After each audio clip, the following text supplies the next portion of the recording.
You, my love, have been missing your miracles, and I can prove it.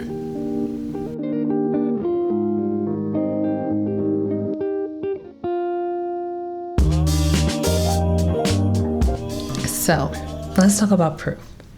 Because I'm not going to ask you to believe anything. And I'm not going to hand you an affirmation in hopes that it sticks. Instead, I'm going to tell you where to look. And by the end of this video, you won't be taking my word for it.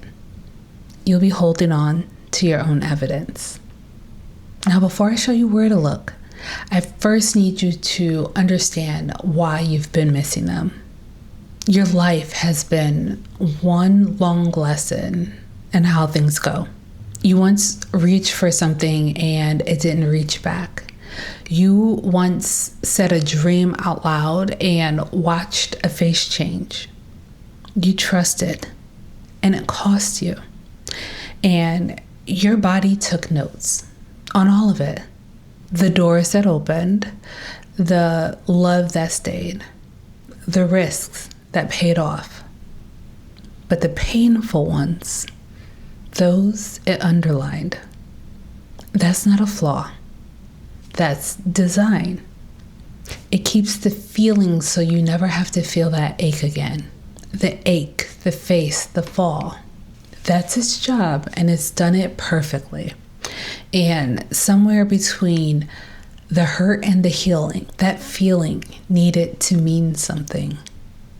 So quietly, without ever calling it a decision, you gave it one. That's what I get for reaching. That's what happens when I trust. Good to know. Never again. Noted. The body kept the feeling, and you wrote the lesson. So you learned this follows that. This is what people do. This is what life gives and what it doesn't. But it didn't stop there. Because somewhere along the way, those lessons became truths. This happened to me once became, this is what happens when so-and-so let me down became, people let you down. That dream that didn't come true became, dreams like that don't happen for women like me. Somewhere in all of that, an experience or a series of them put on the costume of a fact, and you've been living by it ever since. Not because it's true, but because at some point the case quietly closed. And a closed case stops admitting new evidence. And look, that learning has served you. It's kept you safe. It's given you the gifts of discernment, of instincts, your ability to read people and patterns.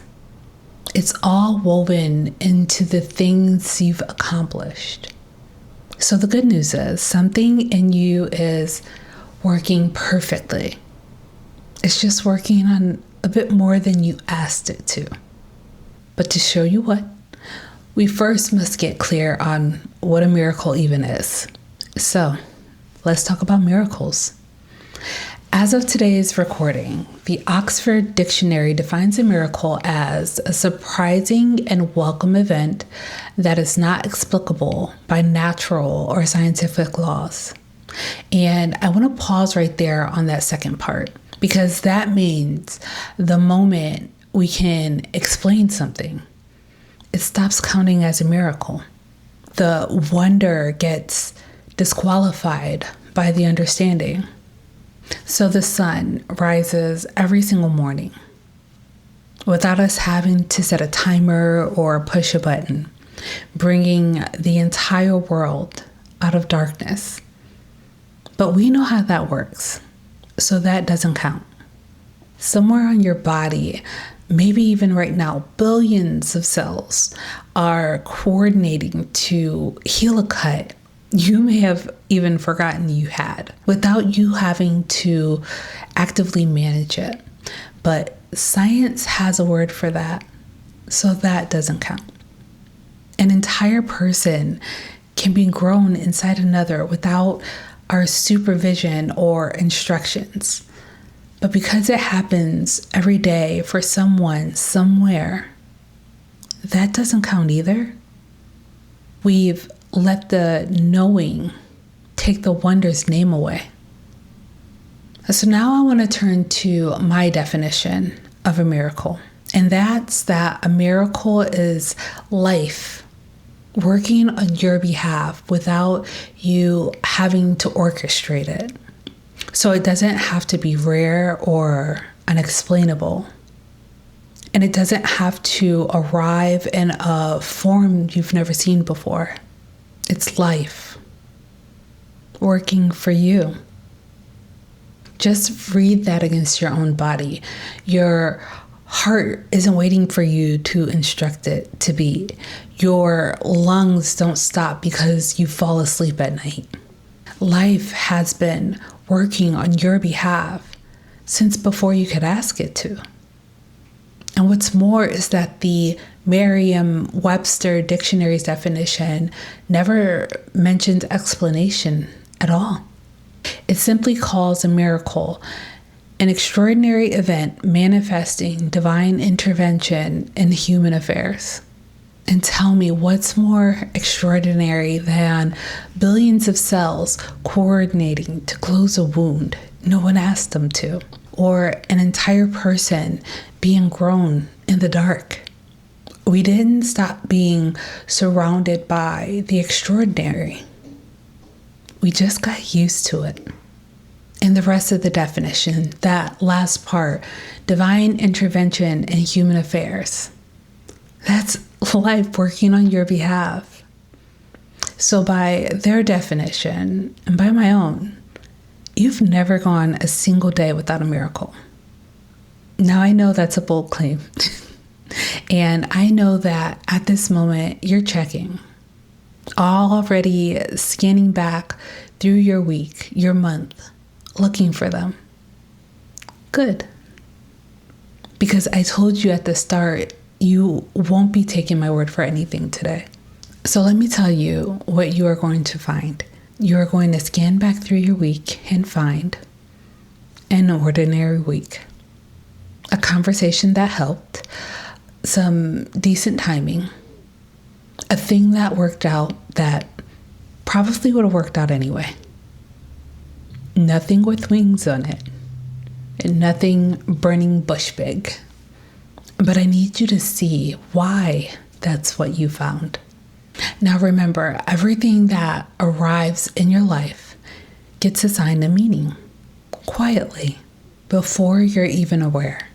And you created that meaning from those truths you already held.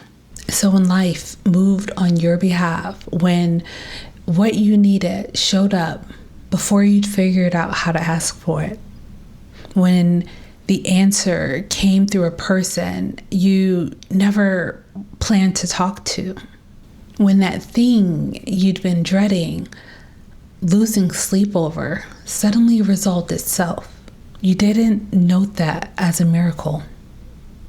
You couldn't. Because based on the truths that you hold, miracles are supposed to arrive grand, rare, unmistakable. The kind you tell stories about for years. And these came quietly on an ordinary day, wearing ordinary clothes. So you reached for what you had left, what was readily available, because they're far more common after all.